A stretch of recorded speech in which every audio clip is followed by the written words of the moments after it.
कुंदन अपनी पत्नी पारो और दो बच्चों मुन्ना और रिया के साथ रहता है। चारों का परिवार अच्छा खासा खुशहाल चल रहा था।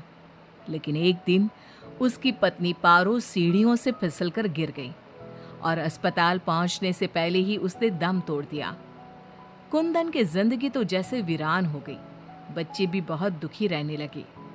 इसी तरह देखते देखते एक साल बीत गया। एक दिन कुंदन का मित्र उनसे मिलने आया। अरे कुंदन, तुम इन बच्चों के लिए दूसरी शादी कर लो। कम से कम बच्चों की ठीक से परवरिश तो हो जाएगी। मित्र के बार बार समझाने पर कुंदन तैयार हो जाता है। नई माँ रूपा शुरू में बच्चों और कुंदन का बहुत ख्याल रखती है, पर 6-7 महीने बाद ही वो कुंदन के जाने के बाद आराम से सो जाती। और जब मुन्ना और रिया स्कूल से आते तो, ए रिया, जल्दी से पूरे घर की सफाई कर और बर्तन धो दे, तभी खाना मिलेगा। और मुन्ना, जाकर छत की धुलाई कर। वो बच्चों से ही घर का सारा काम करवाती है। उन्हें खाना भी ठीक से नहीं देती। खुद के लिए और कुंदन के लिए वो बढ़िया बढ़िया पकवान बनाती। जब रात को कुंदन काम से वापस आता तो, अरे, बच्चों ने खाना खा लिया? उनको तो मैंने कब का खिला पिलाकर सोने भेज दिया है। कितना ख्याल रखती है ये बच्चों का। एक दिन जब रूपा सो रही थी, मुन्ना देखता है कि रसोई की अलमारी में मिठाई रखी है, लेकिन वो वहां तक पहुंच नहीं पाता। तो वो अपनी बहन को बुलाकर लाता है। मैं घोड़ा बन जाता हूँ, तुम मेरे ऊपर चढ़कर वो मिठाई उतार दो। उन्होंने मिठाई उतारी और खा ली। अचानक मिठाई का डिब्बा रिया के हाथ से नीचे गिर जाता है और बिखर जाता है। आवाज सुनकर रूपा भागते हुए आती है। उसने आओ देखा न ताव और दोनों की खूब पिटाई करती। जब देखो तब भूखे ही रहते हैं ये बच्चे, न जाने इनका पेट है कि कुआं। बच्चे खूब देर तक रोते रहते हैं, लेकिन फिर आपस में ही बातें और मजाक करके एक दूसरे का मन बहलाने लगते हैं। रिया, जब मैं बड़ा हो जाऊंगा ना, तो एक मिठाई की दुकान खोल लूंगा। पहले हम लोग खूब सारी मिठाइयाँ खाएंगे और फिर बेचेंगे। मुन्ना, मेरी तो शादी हो जाएगी, तुम अकेले ही सारी मिठाइयाँ खाओगे ना? अरे हाँ रे, तब तक तो मेरी भी शादी हो जाएगी। कुंदन जब घर आता है तब उसकी माँ बच्चों की खूब शिकायत करती है। अरे बच्चों, तुम्हारी माँ तुम्हारा कितना ध्यान रखती है। आखिर क्या कमी है तुम दोनों को? पिताजी, उनकी बात पूरी भी नहीं हो पाती कि हाँ हाँ कह दो कि मैं तुम्हें खाना नहीं देती, सारे दिन घर के काम करवाती हूँ, कह दो ना। मुन्ना चुपचाप खड़ा रहता है। अब तो हम दोनों को पिताजी से बात भी नहीं करने देती। नहीं माँ। मुन्ना और रिया बहुत दुखी होते हैं। रात को इन बच्चों ने नाक में दम कर दिया है, तुम इन्हें लेकर जाओ और कहीं जंगल में छोड़कर आओ। अरे ये क्या कर रही हो तुम? ये दोनों मेरे जिगर के टुकड़े हैं, इनके बिना मैं कैसे रहूंगा? कुंदन को बार बार समझाने पर भी जब वो नहीं मानता, तब उसे एक उपाय सूझता है। कुछ दिनों तक वो बच्चों के साथ खूब अच्छे व्यवहार का नाटक करती है। बच्चे खूब खुश रहते हैं। एक दिन, सुनो, जल्दी से नाश्ता लगाओ, मुझे 2 दिन के लिए शहर जाना है। रूपा बहुत खुश होती है। वो सोचती है कि ये तो बच्चों को जंगल में छोड़कर आने से रहा, मैं ही इन्हें छोड़ आती हूँ। कुंदन के जाने के बाद, बच्चे चलो, आज हम तुम्हारी नानी के घर चलते हैं।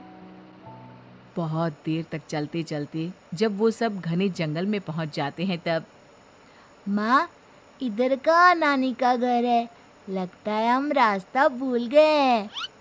अच्छा, तुम लोग यहीं रुको, मैं रास्ता पूछकर थोड़ी देर में आती हूँ। हाँ, ये कहकर रूपा उन्हें वहीं छोड़कर चली जाती है।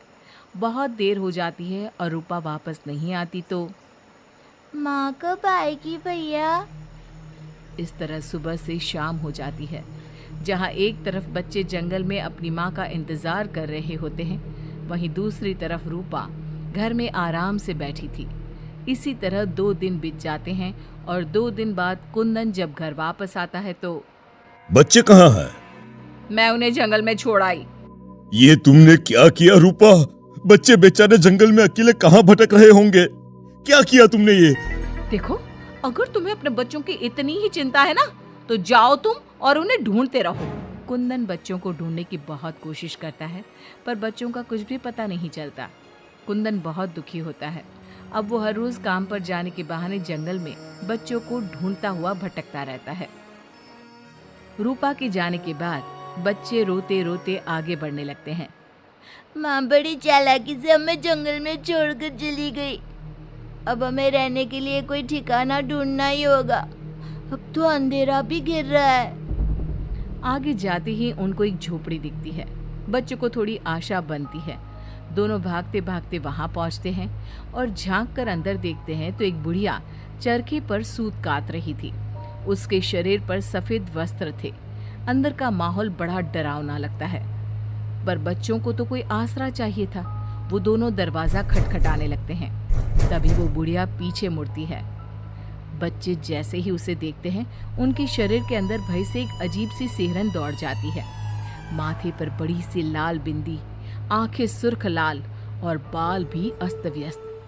जैसे ही उसकी नजर मुन्ना और रिया पर पड़ती है, उसके चेहरे की रौनक बढ़ जाती है। वो बड़ी प्रसन्न होकर कहती है, आओ आओ बच्चों, मैं तुम्हारी दादी जैसी ही तो हूँ। आ जाओ। बच्चों को प्यार से वो घर के अंदर बुलाती है। बच्चों के लिए खूब सारी मिठाइयाँ, फल और बिस्किट ले आती है।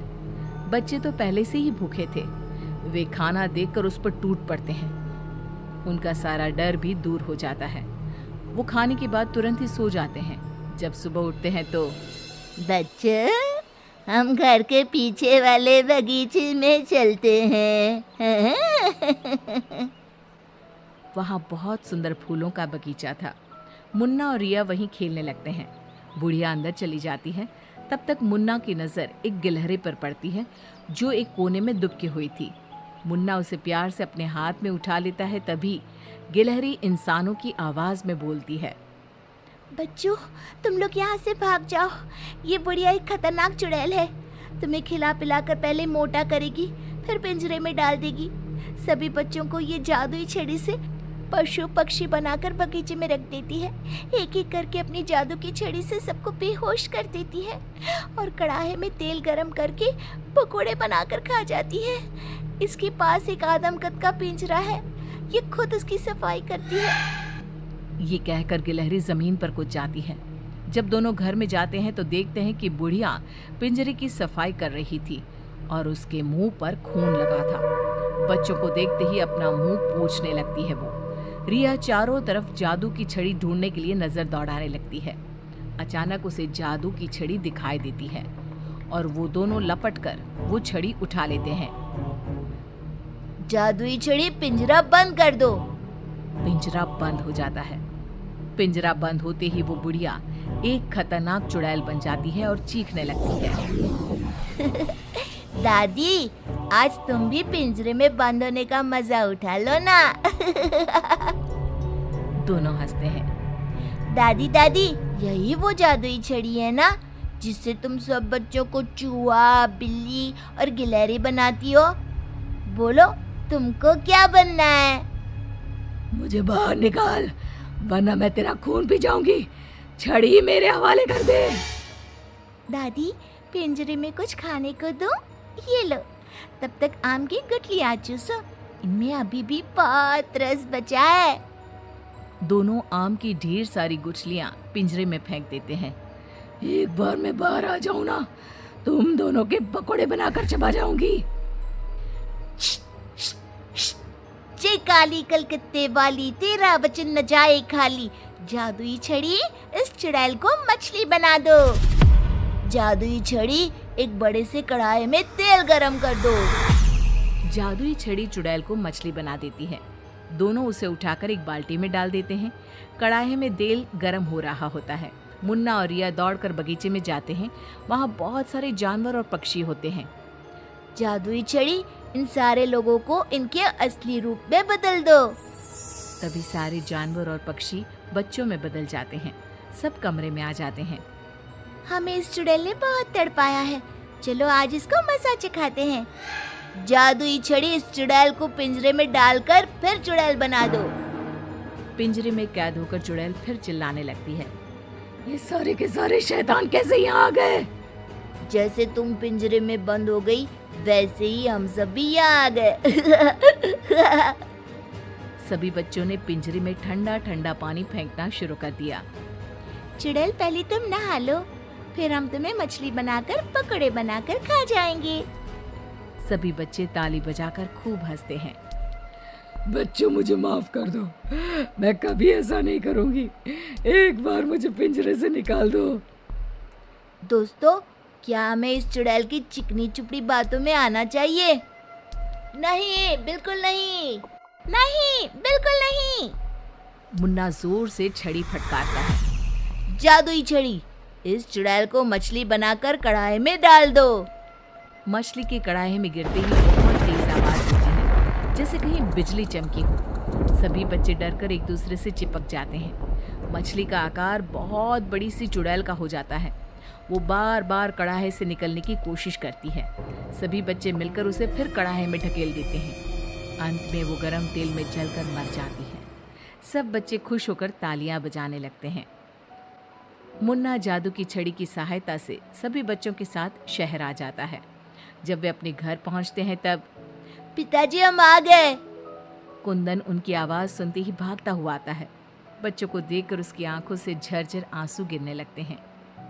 पिताजी, आप रोइए मत, अब हमारे दुख के दिन खत्म हो गए हैं। मुन्ना कुंदन को सारी बात बताता है।